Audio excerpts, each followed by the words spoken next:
പരിശുദ്ധ പരമദിവ്യകാരുണ്യത്തിന് എന്നേരവും ആരാധനയും സ്തുതിയും പുകഴ്ചയും ഉണ്ടായിരിക്കട്ടെ. പരിശുദ്ധ പരമദിവ്യകാരുണ്യത്തിന് എന്നേരവും ആരാധനയും സ്തുതിയും പുകഴ്ചയും ഉണ്ടായിരിക്കട്ടെ. പരിശുദ്ധ പരമദിവ്യകാരുണ്യത്തിന് എന്നേരവും ആരാധനയും സ്തുതിയും പുകഴ്ചയും ഉണ്ടായിരിക്കട്ടെ. പ്രാർത്ഥിക്കുക. അമ്മേ പരിശുദ്ധമ്മേ, അമ്മേ പരിശുദ്ധ അമ്മേ, ദൈവമാതാവേ, ദൈവമാതാവേ, കൃപാസനത്തിലൂടെ ഞങ്ങൾക്കും ഞങ്ങളുടെ ദേശത്തിനും മാധ്യസ്ഥം തേടി തന്ന എല്ലാ അനുഗ്രഹങ്ങൾക്കും കൃപകൾക്കും ഞങ്ങളിപ്പോൾ ഹൃദയം നിറഞ്ഞ നന്ദി പറയുന്നു. ശ്രുതികട ഹല്ലേലൂയ, ഹല്ലേലൂയ, ഹല്ലേലൂയ, ഹല്ലേലൂയ, ഹല്ലേലൂയ. യേശുവേ നന്ദി, ഹല്ലേലൂയ, ഹല്ലേലൂയ. യേശുവേ ആരാധന, ആരാധന. ഹോസാന, ഹല്ലേലൂയ. കരങ്ങൾ വീശി ഹോസാന, ഹല്ലേലൂയ, ഹോസാന, ഹല്ലേലൂയ, ഹോസാന, ഹല്ലേലൂയ. പ്രാർത്ഥിക്കുക. അമ്മേ പരിശുദ്ധമ്മേ, അമ്മേ പരിശുദ്ധ അമ്മേ, ദൈവമാതാവേ, ദൈവമാതാവേ, 2004 ഡിസംബർ 7-ാം തീയതി ഉച്ചകഴിഞ്ഞ് 2:30 കൃപാസനത്തിൽ സംഭവിച്ച അമ്മയുടെ പ്രത്യക്ഷപ്പെടലിനെ കുറിച്ച് സഭയ്ക്ക് സമർപ്പിച്ചിരിക്കുന്ന പഠനരേഖകളുടെ വസ്തുനിഷ്ഠവും ദൈവശാസ്ത്ര പ്രകാരമുള്ളതുമായ അന്വേഷണ പഠനങ്ങൾ നടത്തി ആ പ്രത്യക്ഷപ്പെടലിലൂടെ പ്രത്യേക സംരക്ഷണവും വെളിപ്പെടുത്തുന്ന പീഡിതരുടെ ആശ്വാസവും പ്രവാചകന്മാരുടെ വാഗ്ദാനത്തിന്റെ പേടകവും പ്രപഞ്ച പ്രകൃതിയുടെ മാതാവുമായ പരിശുദ്ധ അമ്മയുടെ തിരുസഭയിൽ കൂടുതൽ പ്രചരിച്ച് ജീവിതത്തിന്റെ ദുരന്ത അവസ്ഥകളിൽ അകപ്പെട്ട് കഴിയുന്ന അനേകായിരം മക്കൾക്ക് ദൈവത്തിന്റെ സാന്നിധ്യവും സന്ധിപ്പും കൂടുതൽ അനുഭവിക്കുക വഴി ആത്മീയ വിശുദ്ധി ദൈവശക്തി കൈവരിക്കുവാൻ ഞങ്ങളുടെ കുടുംബങ്ങളെ അനുഗ്രഹിക്കണമേ. ശ്രുതികട ഹല്ലേലൂയ, ഹല്ലേലൂയ, ഹല്ലേലൂയ, ഹല്ലേലൂയ, ഹോസാന, ഹല്ലേലൂയ, ഹോസാന, ഹല്ലേലൂയ, ഹോസാന, ഹല്ലേലൂയ, ഹോസാന, ഹല്ലേലൂയ. അമ്മേ പരിശുദ്ധമ്മേ, അമ്മേ പരിശുദ്ധമ്മേ, സ്വർലോകങ്ങളുടെ രാജ്ഞിയായ അങ്ങയ്ക്ക് ഭൗമ സംരക്ഷണത്തിനായി പ്രപഞ്ച പ്രകൃതിയെ സഭ പ്രതിഷ്ഠിക്കുവാൻ ഈ പ്രത്യക്ഷീകരണം വഴിയാക്കണമേ. പരിശുദ്ധ അമ്മേ, ജപമാല മാതാവേ, സകല കൃപാസന പ്രാർത്ഥനയോട് ചേർത്ത് ഞങ്ങളിപ്പോൾ പ്രാർത്ഥിക്കുന്ന ഈ കുടുംബത്തിന്റെ പ്രത്യേക നിയോഗം. പ്രിയമുള്ളവരെ, നിങ്ങളുടെ പ്രാർത്ഥന ആവശ്യങ്ങള് പരിശുദ്ധ അമ്മ വഴി ഈശോയ്ക്ക് ഭക്തിപൂർവ്വം സമർപ്പിക്കുക.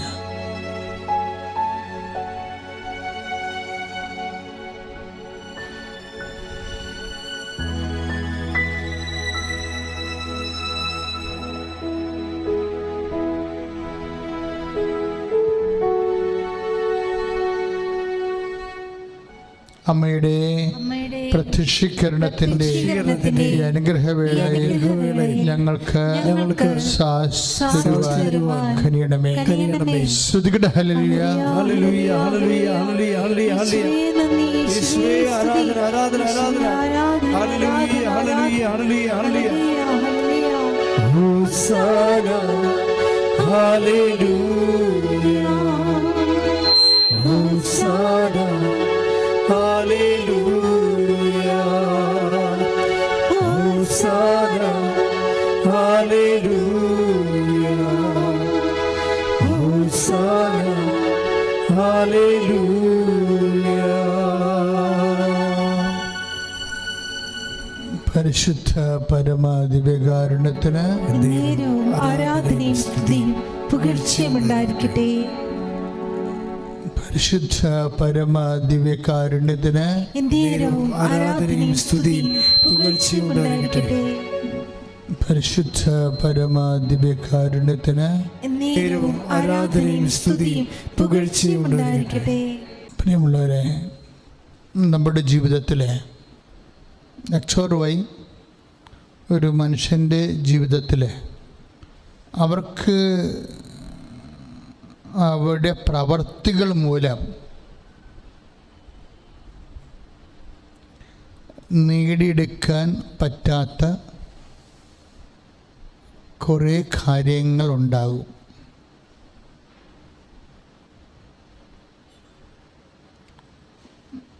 ഒരു മനുഷ്യൻ്റെ ജീവിതത്തിൽ അവരുടെ പ്രവൃത്തികൾ മൂലം നേടിയെടുക്കാൻ പറ്റാത്ത കുറേ കാര്യങ്ങൾ നമ്മൾ ജീവിതത്തിൽ അഭിമുഖീകരിക്കേണ്ടി വരും. ഇപ്പം പ്രവൃത്തികൾ എങ്ങനെയാണ് ഉണ്ടാകുന്നത്? നമ്മുടെ പ്രവൃത്തികൾ ചിലപ്പോൾ ഒരു ഓർഡിനറി ആയിട്ടുള്ള പ്രവൃത്തികളായിരിക്കാം, അല്ലെങ്കിൽ പ്രൊഫഷണൽ ആയിട്ടുള്ള പ്രവൃത്തികളാകാം, അല്ലെങ്കിൽ സ്കിൽഫുള്ളായിട്ടുള്ള പ്രവൃത്തികളാകാം. അങ്ങനെയുള്ള സ്കില്ല് ചിലപ്പോൾ നമുക്കുണ്ടാകത്തില്ല, നൈപുണ്യം. അങ്ങനെയുള്ള ഒരു പ്രൊഫഷണൽ ആയിട്ടുള്ള ഒരു കലിബർ നമുക്കുണ്ടാവത്തില്ല. ഈ നമുക്കുണ്ടാവാത്ത കുറേ കാര്യങ്ങളുണ്ട്. ഇത് ഓർത്താണ് മനുഷ്യൻ പലപ്പോഴും നിരാശപ്പെടുന്നത്. അവരെ പോലെ ആ കഴിവ് നമുക്കില്ലല്ലോ. ചിലപ്പോൾ ആരോഗ്യമാകാം, ചിലപ്പോൾ സൗന്ദര്യമാകാം, ചിലപ്പോഴത് ധനമാകാം, ചിലപ്പോഴത് പാരമ്പര്യമായിട്ടുള്ള ചില മഹിമകളാകാം. ഇത് ചിലപ്പോൾ അത് നമുക്കുണ്ടാവണം നിർബന്ധമില്ല. അതുകൊണ്ട് തന്നെ നമ്മുടെ പ്രവൃത്തികളിൽ അതിൻ്റെ ഒരു പുഷിങ് ഉണ്ടാകത്തില്ല. കാര്യം അപ്പോൾ ഈ ഉണ്ടാകാത്തവരെന്ത് ചെയ്യും? ഈ ഭൂമി ജീവിക്കണ്ടേ? അതാണ് സുവിശേഷം പറയുന്നത്. ഇന്ന് ഇങ്ങനെ ഒരു കാര്യം നേടിയെടുക്കണമെങ്കിൽ നേടിയെടുക്കണതിന് എന്തായാലും ഇപ്പം ജോലി, വീട്, വിവാഹം, അല്ലെങ്കിൽ ഉന്നതമായ മാർക്ക്, അല്ലെങ്കിൽ നിലവാരം, അത് നേടിയെടുക്കണത് ഒരു പക്ഷേ നേടിയെടുക്കുന്നതിന് വേണ്ടി ശ്രമിക്കുന്നത്, അങ്ങനെ നേടിയെടുക്കുന്നതിന് വേണ്ടി ശ്രമിക്കുന്നതിൻ്റെ പിന്നിൽ പ്രവർത്തിക്കുന്ന ഒരു അരൂപിയുണ്ട്. അങ്ങനെ നേടിയെടുക്കുന്നതിന് വേണ്ടിയുള്ള ജോലി, വീട്, വിവാഹം, സ്ഥാനമാനങ്ങൾ നേടിയെടുക്കുന്നതിന് വേണ്ടി നമ്മളെ സഹായിക്കുന്ന ഒരു അരൂപിയുണ്ട്. അത് പലപ്പോഴും മാനുഷികമായ ഭാഷയിൽ പറഞ്ഞാൽ അഹങ്കാരമായിരിക്കും. അഹങ്കാരം എന്ന് വെച്ച് കഴിഞ്ഞാൽ മറ്റുള്ളവരെക്കാളും നമ്മൾ മെച്ചമാകണമെന്നുള്ള നമ്മുടെ ആന്തരിക ആഗ്രഹമാണ് അഹങ്കാരമായിട്ട് വരേണ്ടത്. അത് തെറ്റാണെന്നല്ല, അതൊരു മാനുഷിക അരൂപിയാണ്. ഒരു പക്ഷേ അതിനൊരു ഡീമെറിറ്റ് ഉള്ളത് ഈ മാനുഷികാരൂപി മത്സരത്തിൽ പങ്കെടുത്ത് മറ്റുള്ളവനെ അടിച്ച് താഴെയിട്ട് നമ്മൾ ഉയർന്നു വരണമെന്നുള്ള ആഗ്രഹമില്ലേ, അതൊരു മാനുഷിക അരൂപിയാണ്. ഇപ്പം ലോകത്ത് ജീവിക്കുന്ന ആൾക്കാർക്ക് ആ മാനുഷിക അരൂപി നമുക്ക് പ്രയോഗിക്കുന്നതിൽ തെറ്റില്ല. കാര്യം അവർ ലോകത്തിൻ്റെ ആൾക്കാരാണ്. അവർ ദൈവത്തെ ആഗ്രഹിക്കുകയോ ദൈവത്തിൻ്റെ കൂടെയുള്ള നിത്യമായ ഒരു ജീവിതം അഭിലഷിക്കുകയോ ഒന്നും ചെയ്യുകയോ അവർക്കറിയാനോ പാടില്ല. അതുകൊണ്ട് ദൈവത്തെ അറിയാത്തവരെ സ്വാഭാവികമായിട്ടും അവർക്കുണ്ടാകുന്ന അത്തരം വികാരങ്ങളെ സുവിശേഷം അധമവികാരമെന്നാണ് പറയുന്നത്. എന്താണ് അധമവികാരം? അധമവികാരം എന്ന് പറയുന്നത്, ഇപ്പോൾ അഹങ്കാരം ചിലപ്പോൾ അധമവികാരമായിട്ട് പ്രവർത്തിക്കാം. അഹങ്കാരം എന്തുകൊണ്ടാണ് അധമവികാരമായി പ്രവർത്തിക്കണമെന്ന് വെച്ച് കഴിഞ്ഞാൽ അവിടെ ദൈവത്തെ അംഗീകരിക്കാത്തത് കൊണ്ടാണ്. ഇപ്പം ജോലി നേടിയെടുക്കാൻ പ്രാർത്ഥിക്കാത്തവർക്ക് ജോലി കിട്ടണില്ലേ? എന്തുമാത്രം ആൾക്കാർക്ക് പ്രാർത്ഥിക്കാതെ വിവാഹം നടക്കണില്ലേ? എന്തുമാത്രം ആൾക്കാരൊക്കെ അവർ അതിനു വേണ്ടി വിവാഹം ഒത്തുവരാൻ വേണ്ടി അവരെന്തെല്ലാം വഴികളിലൂടെ സഞ്ചരിക്കാം. ആ വഴികളിലൂടെ കുറുക്ക് വഴികളായാലും നല്ല വഴികളായാലും സഞ്ചരിച്ച് ചതിച്ചും ഇപ്പം ജോലി ഉണ്ട് അല്ലെങ്കിൽ വിദ്യാഭ്യാസം ഉണ്ട് എന്നൊക്കെ പറഞ്ഞുകൊണ്ട് പറഞ്ഞ് പറ്റിച്ച് കല്യാണം കഴിച്ചിട്ട് അവസാനം ഡൈവേഴ്സായി പോകുന്നതൊക്കെ ഈ ടൈപ്പ് കാര്യങ്ങളാണ്. ദൈവത്തെ മാറ്റി നിർത്തിക്കണവർ. അതുകൊണ്ടാണ് ഈ റോമാലേഖനത്തിൽ 1:29 ഈ മനുഷ്യൻ്റെ ഇത്തരം പ്രവർത്തനങ്ങളെയാണ് പറയണത്. അതായത് ഒരു വികാരം എങ്ങനെയാണ് അധമവികാരമായി മാറണത്. എല്ലാ വികാരങ്ങളും അധമവികാരമല്ല.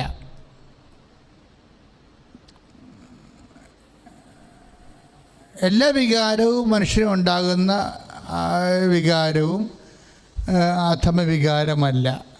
ഇപ്പം നിങ്ങളിൽ തന്നെ യോഗ്യരെ കണ്ടെത്താൻ മത്സരമുണ്ടാകേണ്ടതാണെന്ന് പൗലോസ് അപ്പോസ്തലൻ പറയണത്. ആ മത്സരം അവിടെ അധമവികാരമല്ല. നിങ്ങൾ തന്നെ യോഗ്യരെ കണ്ടെത്താൻ മത്സരമുണ്ടാകേണ്ടതാണ്, ഉണ്ടാകാൻ സാധ്യതയുണ്ട്. ആ മത്സരം അധമവികാരമല്ല, സ്വാഭാവികമായിട്ടുള്ള വികാരമാണ്. പക്ഷെ ഇത് വേണമെങ്കിൽ അധമവികാരമായി മാറാം. എപ്പോഴാണത്? റോമ 1:29 വർക്കൗട്ട് ചെയ്യുമ്പോൾ എന്താണ്? ആ മേഖലയിൽ ദൈവത്തെ അംഗീകരിക്കേണ്ടത് പോരായ്മയായി തോന്നും. അവിടെ ദൈവത്തെ കക്ഷി ചേർക്കുന്നത് അതാണ് റോമ 1:29 പറയണത്. അതായത് ദൈവത്തെ അംഗീകരിക്കേണ്ടത് പോരായ്മയായി തോന്നിയതിനാൽ അവരെ അധമവികാരങ്ങൾക്ക് ഏൽപ്പിച്ചു കൊടുത്തു. അപ്പോൾ അവിടുത്തെ പ്രശ്നം ആ വികാരം എന്തുകൊണ്ടാണ്? ആ മത്സരം. ഇപ്പോൾ പൗലോസ് എന്താ പറയണത്? നിങ്ങൾ യോഗ്യരെ കണ്ടെത്താൻ മത്സരങ്ങൾ ഉണ്ടാകേണ്ടതാണ്. പക്ഷെ ആ മത്സരം അധമവികാരമാകാത്തത് എപ്പോഴാണ്? അതിൽ ആ ഒരു വിഷയത്തിൽ ദൈവത്തെ കൂടി നീ കക്ഷി ചേർക്കുന്നുണ്ടെങ്കിൽ അത് അഹങ്കാരത്തിൻ്റെ ഭാഗമല്ലാതെ വരും. അതെന്ത് അഹങ്കാരത്തിൻ്റെ ഭാഗമല്ലാതെ വരും. അപ്പം ദൈവമാണ് പ്രധാനപ്പെട്ട വിഷയം. എന്ത് വിഷയമുണ്ടെങ്കിലും വിശ്വാസിയാണെങ്കിൽ നീ തിരിഞ്ഞാലും മറിഞ്ഞാലും ദൈവത്തെ ആ മേഖലയിൽ ഞാൻ പ്രധാന റഫറൻസായി കാണുന്നുണ്ടോ? കാര്യം ഈ വിശ്വാസികളെന്ന് പറയുന്ന ആൾക്കാരെല്ലാം പകുതിയോളം ആൾക്കാർ പ്രാക്ടിക്കൽ ആയിട്ടുള്ള അവിശ്വാസികളാണ്. വിശ്വാസികളെന്ന് പറയുന്നു, പക്ഷേ പ്രായോഗിക ലെവലിൽ വരുമ്പോൾ അവർ അവിശ്വാസികളാവും. എന്താ കാര്യം? പ്രവൃത്തികളിൽ അവർ ദൈവത്തെ കക്ഷി ചേർക്കുന്നില്ല. പ്രവൃത്തികളിൽ അവർ ദൈവത്തെ കക്ഷി ചേർക്കുന്നില്ല. ഇപ്പം നമ്മൾ ജയിക്കണമെന്നുണ്ടെങ്കിൽ നമുക്ക് കൂട്ടുകാർ തമ്മിൽ മത്സരമുണ്ട്, സ്കൂളിലും ഉണ്ടാകും, കോളേജിലും ഉണ്ടാകും. പക്ഷെ നമ്മളെ ജയിക്കണമെന്നുണ്ടെങ്കിൽ കോപ്പി അടിക്കേണ്ടി വരികയാണെന്നുണ്ടെങ്കിൽ സ്വാഭാവികമായിട്ടും നമ്മൾ ആ മത്സരത്തിൽ ദൈവത്തെ കക്ഷി ചേർക്കുന്നില്ല. അതാ പ്രശ്നം. അവരിൽ വിശ്വാസിയാകാം, പ്രാർത്ഥിച്ച് കുമ്പസാരിച്ച് കുർബാന സ്വീകരിച്ചിട്ടൊക്കെ വന്നാണ് ഈ പരീക്ഷ എഴുതുന്നത്, പക്ഷെ കോപ്പി അടിക്കുകയാണ് നമ്മൾ ചെയ്യണത്. കുമ്പസാരിച്ച് കുർബാന സ്വീകരിച്ച് വേണം ഉപവസിച്ചിട്ട് വന്ന് പരീക്ഷ എഴുതാൻ നിനക്ക്. അപ്പോൾ ആ പരീക്ഷ എഴുതുന്ന സമയത്ത് നീ കോപ്പി അടിക്കുകയാണെന്നുണ്ടെങ്കിൽ അത് ഉയരണമെന്നുള്ള ആഗ്രഹം അഹങ്കാരമായിട്ട് മാറുകയും റോമ 1:29 അനുസരിച്ച് ദൈവത്തെ അംഗീകരിക്കാത്ത കാരണം ആ കോപ്പിയടി അധമവികാരങ്ങളായി മാറും. ഈ അധമവികാരം വന്നു പോയാൽ പിന്നെ എന്ത്, ഗൈഡഡ് ബൈ ദ സ്പിരിറ്റ് എന്നുള്ള സംഭവം അവിടെ വെച്ച് സ്റ്റോപ്പാവും. കാര്യം എല്ലാ മേഖലകളിലും പരിശുദ്ധാത്മാവിൻ്റെ ഒരു ഗൈഡ് ലൈൻസ് ഉണ്ട്. പരിശുദ്ധാത്മാവിൻ്റെ ഗൈഡ് ലൈൻസ് ഉണ്ട്. ഇത് ഒരു പ്രധാനപ്പെട്ട കാര്യമായി പരിഗണിക്കുന്നയാളാണ് വിശ്വാസി. എല്ലാത്തിലും പരിശുദ്ധാത്മാവിൻ്റെ ഞാൻ അച്ഛനിങ്ങനെ പറയാൻ കാര്യം, ഞാൻ 10,000 മനുഷ്യരെ കണ്ടിട്ടുണ്ടെങ്കിലും അവരെല്ലാം വലിയ നല്ല ഭക്തിയുള്ളവരും പ്രാർത്ഥനയുള്ളവരുമാണെങ്കിൽ പക്ഷെ പ്രവൃത്തിയിൽ ദൈവത്തിൻ്റെ സാന്നിധ്യം ഇല്ല. ഇത് അതായത് ഒരു 100-90% വിശ്വാസികളും പ്രവൃത്തിയിൽ ദൈവത്തെ അംഗീകരിക്കുന്ന ആൾക്കാർ അല്ല. കാര്യം പ്രവൃത്തിയിൽ അവരുടെ മാനുഷികമായ അരൂപിയോ അല്ലെങ്കിൽ പൈശാചികമായ പ്രേരണകളോ ആണ് പ്രവൃത്തിയിൽ അംഗീകരിക്കുന്നത്.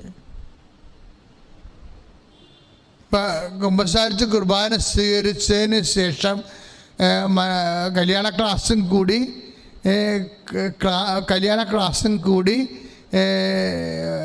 കല്യാണത്തിൻ്റെ ഒരുക്കധാനം കൂടിയതിന് ശേഷമാണ് കഴുത്തെ മുക്ക് കൊണ്ടുപോയിട്ടുണ്ട് കല്യാണം കഴിച്ച് പോണ ആൾക്കാർ ഉള്ളത്.